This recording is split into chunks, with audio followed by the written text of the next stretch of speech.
I completely took the day off of studying the day before my exam. I just wanted to relax as much as possible.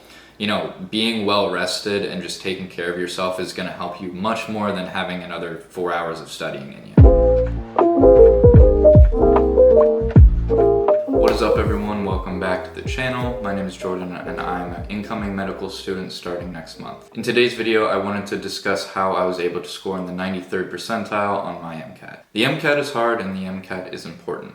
It is one of the most difficult tests you will take in your life, and it causes a lot of anxiety and fear for pre-meds, myself included. I didn't have a stellar GPA coming out of college. It certainly wasn't bad, but I knew that a great MCAT score would prove to the admissions committees that I could handle the academic rigors of medical school. However, that's not to say that a great MCAT score can outweigh a bad GPA, because both of them are important. For those of you who don't know, the MCAT has 4 sections. There's biology and biochemistry, critical analysis and reading skills, or CARS, chemistry and physics, and finally psychology and sociology. I took the MCAT the summer after I graduated college.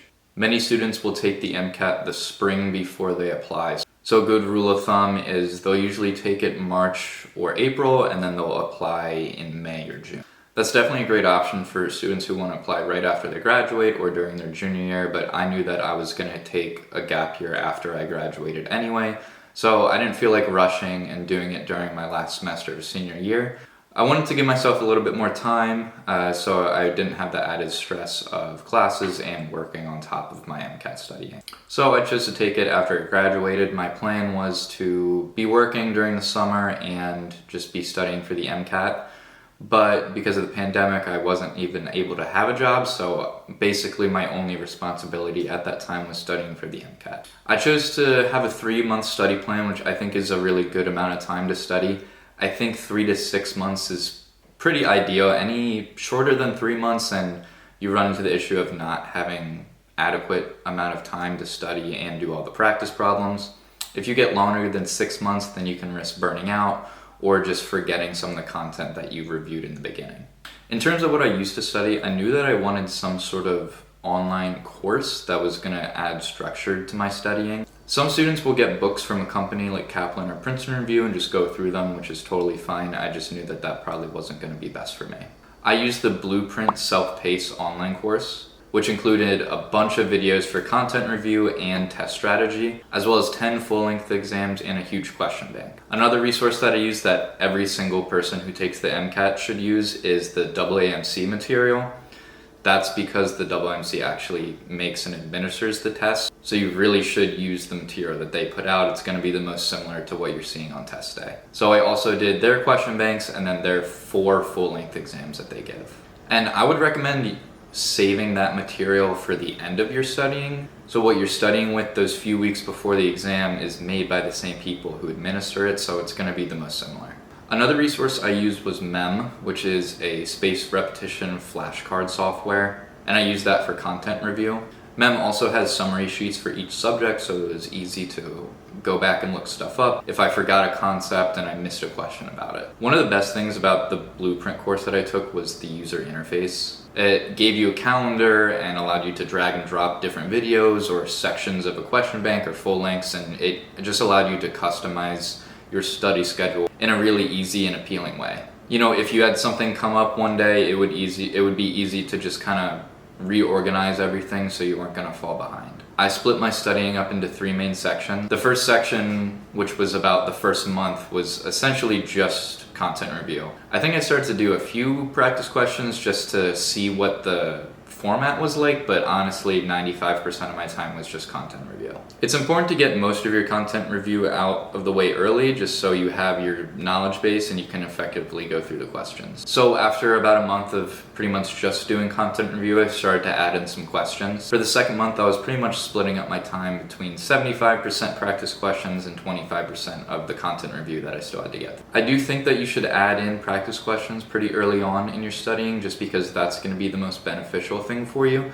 especially full-length exams. Doing a lot of practice questions will teach you the types of questions that the MCAT asks, as well as it's just going to help you hone your critical reasoning skills. Because honestly, the MCAT is more of a critical reasoning test than a straight science test. Very few questions on the MCAT are you're going to be able to solve just by remembering a fact. You'll need to read a passage or interpret a graph to be able to pull out the right information to answer the question. That's why it's important to do a pretty significant amount of practice just so you're working on those skills and you can do it quickly, because that's another issue, is the timing. You don't have a bunch of time to go through these passages or these graphs. You got to be able to quickly pull out the information that you need and use it to answer the questions. And then for the third month of studying, I was pretty much exclusively doing practice questions between question banks and full-length exams. When I went over my practice tests and saw what I got wrong, if there was something I was missing knowledge-based wise, I would go back and do a little bit,